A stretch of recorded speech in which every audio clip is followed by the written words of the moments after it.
Welcome back to another episode of Harmonious at Lunch, the show that fuels your business success. I'm Brandon Gano, your host and guide through the world of harmonious business growth. Today, we're unlocking powerful strategies with industry experts to help your business thrive. If you're a business owner, entrepreneur, or executive, you are in the right place. Join me and our incredible guests today on the journey to clarity, growth, and success. It is time to revolutionize your approach to business. Let's dive in with another episode of Harmonious at Lunch. Welcome back into some more bite-sized business advice. In today's episode, we're talking about being bored. Yes, that's right, being bored. This will definitely not be a boring episode. Let me just put that little asterisk on it. But this is a really cool topic I'm excited to dive into with our very special guest, James Walters. Welcome to the show, and thank you for being here. Brandon, thank you for having me. I'm excited to have the conversation with you. So on the surface, talking about being bored could be considered a boring episode, but I think this is a very unique spin on boredom. So tell me, why do you love being bored so much, James? I love being bored in certain areas of my life. And I've noticed that just in society now, boredom is kind of the thing to avoid. And we've gotten away from certain parts of our lives being boring and just being okay with that or being used to it. But I've always been in a creative space, creative business. Now I help other people just unlock or tap into a little bit more creativity. And what I've found over the years is if I can be really intentional about certain parts of my life and intentionally make those parts boring, then that opens up a lot of bandwidth for me to focus on the creativity and the parts I want to really double down in my life. So it's really a two-part thing. Decide what I want to be boring about or with in order to open up a lot more space and energy for me to create, which is what I want to be doing. Yeah, so it's not just being bored, it's strategic boredom. It is, Which absolutely. Yeah. I mean, I love that concept and I want to dive into it more, but I'm really curious before we get into what does that look like, how do you avoid not being bored? And I'm saying that because where I'm sitting right now, I have a computer in front of me with access to the internet. I have a phone right there with access to the internet, and I'm always surrounded by these devices. It is impossible to not be bored. So how do you avoid that stuff first and foremost? It's kind of like exercise, and I don't love physical exercise, but I've gotten to a point in my life where I know it's necessary, and so I have to force myself to do it. I've also started coupling that with leaving the device off of me. So in the last probably 6 months, I've been very intentional about going on walks in nature with no headphones or anything where I could listen to a podcast or try to, as they say, what do they call it, multitask. I have really tried to avoid anything related to multitasking. If I'm doing a task and I start to get bored, I'm just like everyone else. I want to grab my phone and see, hey, anyone texted me, or I've got it right on my screen. I could see it, the little red dot comes up on the app. And I've started shutting those down, just intentionally making it so that if I do get bored, I really settle back into the thing. And then I have to ask myself, okay, am I bored to the level where I just need to get up, walk around, maybe get another glass of water? Or am I bored to where I just don't need to be doing this task anymore? I've been there, done that. And there have been a lot of things I've crossed off and figured out how to pass off to an assistant or VA, just because every time I do it, I find myself getting bored. Now, there are some things that bore me, like accounting and things that only I know that how to, let's say my bookkeeper calls me up and say, hey, how do I account for this? Was this a job related expense, or was it, what was that? And only I know that information. And so even though that bores me, it's important. And so I do it. But there are a lot of things day to day that bore me that I realized over the years, I can pass this off. And there are some things that bore me that I realized, if I get just a little bit more creative with this, this thing is going, I could take this in a whole new direction and it could be exciting. So it's just balancing all of those things. But I'm very distractible. I see squirrels everywhere. And it forced me to really look at myself and start taking a lot of apps off of my phone and shutting down a lot of things when I am trying to do focused work, especially creative work, because when you're doing creative things, you're solving problems. That's all creativity is solving problems that you personally haven't solved for yourself before. It doesn't mean you're reinventing the wheel for the humanity. It just means you're doing things that you haven't put together. And so that takes a lot of energy. And I want to have that as much of it as possible without being distracted. Yeah, I mean, I agree with that. And it is so hard to be, I shouldn't say that, but it is a challenge to be creative, especially when there's all of these distractions around us. Even when you get rid of all of that stuff, there's a bookshelf. So there's another, going back to the old fashioned days where we can pick up a physical book. I mean, there's always something you can be distracted with if you choose. So you have to find for yourself, what is that zone you can get in to where all of those distractions don't matter. I know what it is for me. I'm sure you know what it is for you, but it's going to be unique for everybody. Mm-hmm. I am curious though, for yourself. I mean, what are some of the things where you are strategically boring in your life to eliminate that as a distraction? Maybe that'll inspire something in our listeners to discover what that is for them. Right. I want to go back to what you said and really emphasize that strategic boredom is completely different for everyone. So for me, I have a lot of boredom in my wardrobe. My wardrobe's pretty much black and gray. I have blue jeans. Those could be considered blue, but they match with everything I have. I have about 12 t-shirts that I had made. They're, they represent my style, my brand, whatever you want to call it. I throw a jacket over it every day. I can go most places, summer, fall, and winter in that. If I need to dress up really fancy, I've got about 3 different shirts, pant combinations. I can pull any of them out. They all work together. A lot of people call that a capsule wardrobe, but that works for me because I can throw any of it on, feel comfortable in most of the places where I go. If I'm speaking, if I'm, talking with a group of people, I can feel comfortable and blend in pretty well in that. Now, some people are really into fashion, and being boring in that way is not going to work for them. They like to match colors and they like to match, whatever it is they're doing. So they'll maybe need to look at another area. Another area that I'm pretty boring is my food. As long as I'm getting the nutrition that I like it when it tastes good, but I've gotten to the point where I can eat pretty much the same thing every day and be okay with it. I love variety, and usually I get variety if someone says, hey, let's go out to lunch. And but here's the thing. Have you ever been with someone maybe in a work situation and you're like, hey, let's go grab some lunch? And they say, yeah, that would be great. And you say, what are you in the mood for? And they say, I'm up for whatever. And you say, okay, let's go grab some Mexican. There's a place I've been wanting to try. And they're like, oh, wait, I had Mexican like 2 days ago. So can we have anything else? And I'm thinking to myself, well, you just said you were up for anything. And do you know who has Mexican food pretty much every day? People who live in Mexico. I'm like, so obviously what I'm hearing from the other person is they have this need or pull for variety in their diet. And, I live in America and I would gladly eat Mexican food every day. I would be the same way with Italian food. It's just, I like food, but it doesn't have to be that wild variety for me. And really it's a mental shift.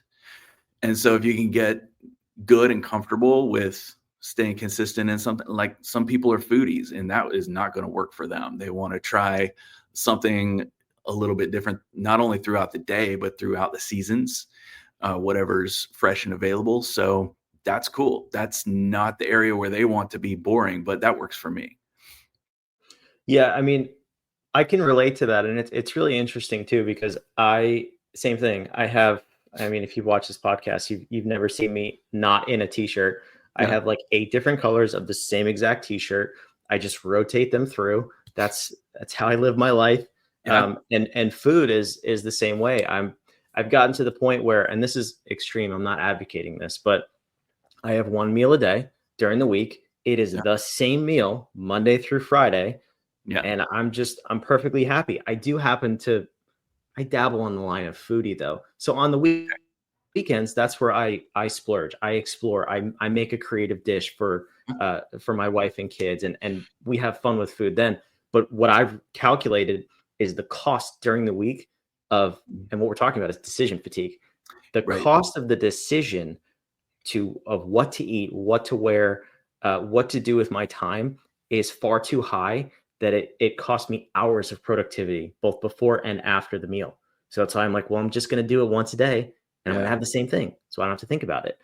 So is that really what we're getting at here, is the concept of decision fatigue? It is. And it is just shifting your energy into things that have to be done. You have to eat, and you usually have to wear clothes unless you're not leaving the house. But in my case, those decisions are handled. And so I don't need to put energy into them. It's not even really a thought. It's just a go, and it's available. And to what you said on the weekends about food, sometimes I'll spend the weekend planning. And of course, you've got to shop for food if you're going to make it at your house. So that's where I might get a little bit creative and do some meal prep, and then get that meal prep done. And it's handled for the rest of the week. It's just there.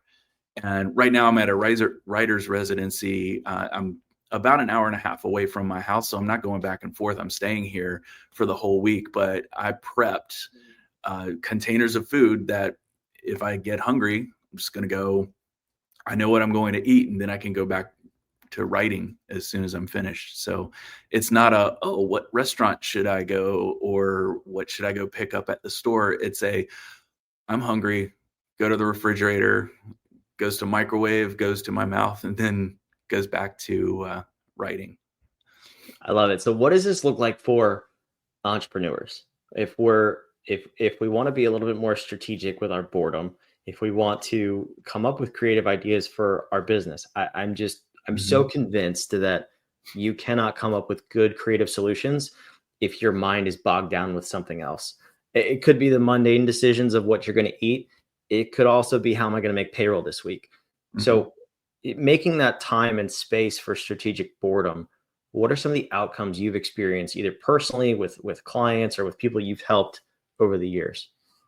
Yeah, I had this experience just this year, and it fascinated me. And this goes back a little bit more to some productivity hacks, but it also helped my creativity a lot. I went on for the very first time. This is going to sound way off topic, but it comes back. But I went on a cruise for the first time this June, and I had no desire. I don't like cruise things. I don't do the pool. The island seemed cool that it was going to, but I didn't even get off the boat because I did some research and it was like, yeah, it's tourist trap. Don't do it. But the reason I went is because I sat in my room and I sat in the lounge and I worked on my book and I worked on some photography related things, some year planning stuff, because all of my meals were handled. All I had to do was sit down. They brought it to me. All of my activities were pretty much handled. I was going to work really hard for about 10 hours a day, and then I would go hit the piano bar, and that would be my 30 minutes of happiness, or whatever you want to call it, that day. But for the rest of that time, I was super focused because everything else going on around me just didn't interest me. And that, although a lot was going on around me, and it was really fascinating. So going back to your question about how can entrepreneurs do this, people with teams, I think getting out of your normal environment is a really big thing, because when you're in your normal environment, if that's your house, there are a lot of things pulling at your attention. And I'm always really top of mind about what I call the dilution of our energy or our attention. And really, attention is just energy, and you have to manage it. So if you can bring people together in person, I think that's super important too, because then you're really focused on someone. You're not looking at a screen where maybe someone comes in the room and you're kind of got half of your attention on, okay, what's going on there? Or maybe you start seeing those notifications come up on your screen. So it really does come down to changing your environment. And sometimes that environment is just your desktop. For me, that helps a lot. But sometimes your environment is to go someplace completely different where you can't be in your normal routine. And then you have to figure out, okay, what do I do now? And it helps if that environment doesn't interest you very much. That's a good tip. Although I think a conspiracy theory popped in my head as you were describing that. We shouldn't go down this rabbit hole, but maybe Okay. someone else is thinking about it. You know how they always say, the elites, if you will say in the future, people will own nothing and be happy. I'm thinking, oh no, they're going to put everybody on a cruise ship or in an apartment complex where there's entertainment, endless food, and you go and you live your life like that. And I'm scared, James. I'm a little scared. It sounds like, what you just described, it sounds like that movie WALL-E, where they had to take a spaceship away from Earth because it was so filled with garbage. And there was everything you could ever want. And the people, because of space weightlessness and endless buffets, they couldn't even stand up. They were in these chairs that they glided around. That sounds exactly, oh gosh, that's the future. But they're putting it in front of our face. I'm terrified. What I think though is when it comes to creativity, I think the currency of creativity is going to be elevated in the next several years, because with all of this AI, I've been a photographer for the last 30 some years. And when I started my career, it went from film to digital. Now photography is going from digital to AI, with a person behind the camera or not, you can create an image. And AI is good at iterating and generating things, but there has to be creativity behind it. There has to be ideas, things people haven't seen before, because you can have AI all day long, but you still have to come back and connect with humans to move the needle in your revenue or whatever it is. AI doesn't buy things as far as I know yet, right? So you still have to connect with people to drive businesses, and creativity has a lot to do with that. Yeah, I think as AI becomes more and more prevalent, and I mean, full disclosure, if you visit our website and download our app, we have an AI component that's there to assist you, but it can't replace you. And that's the whole point, is you have to, creativity comes from humans. You have to have emotions. Humans can't connect with robots, never will. And other way around, robots can never understand human emotions. They can model it, but it's not understanding, and it's not actually being in those emotions. So I love everything you're saying. And we have a desperate need for creativity in the world today. And you just go on social media for 5 minutes, you'll see exactly what I'm talking about. There is no creativity. Everybody's just copying one another. So I think this is an important conversation, James. Thank you for opening this discussion. Yeah, Brandon, thanks for having me. I always love to talk about creativity and the ways to get more of it into our lives. So thank you for having me. I love it. Where can the listeners go and learn more about you? I know you put out a ton of content. Yeah, I do a podcast. It's called A Joyful Rebellion, and ajoyfulrebellion.com is the place to connect. And every week I talk with people. So A Joyful Rebellion is about that time, just really quick, where people have done all the things, they've checked all the boxes that they were told would help them feel successful or be successful in their lives, get the degree, get the job, get the house, get the family, all this stuff. And then they look around and they feel a little emptiness. And there are different stages and sometimes multiple stages of life that people have that experience. So I want to talk to people who have been through it and also help other people get through it. And so that's what I do every week. And I talk to a lot of really cool, creative people at thejoyfulrebellion.com. That's awesome. It's on the screen. It's in the show notes down below. I encourage you to go listen to it. James, thank you so much for being here. Thank you, Brandon. And wherever you're watching or listening, we appreciate you being here. Make sure you subscribe and come back on tomorrow's episode of Harmonious at Lunch. Thanks for listening to another episode of the Harmonious at Lunch podcast. Make sure you subscribe on whatever platform you're on, and we want to invite you to join us in the Small Business Success Facebook group, our private group where guests and listeners come together to grow your business. We want impact-driven entrepreneurs who are ready to go to the next level in this group so we can all share ideas, collaborate, and grow our businesses together. Go to whatif.com/group, and we want to invite you to join today. See you on the next episode of Harmonious at Lunch.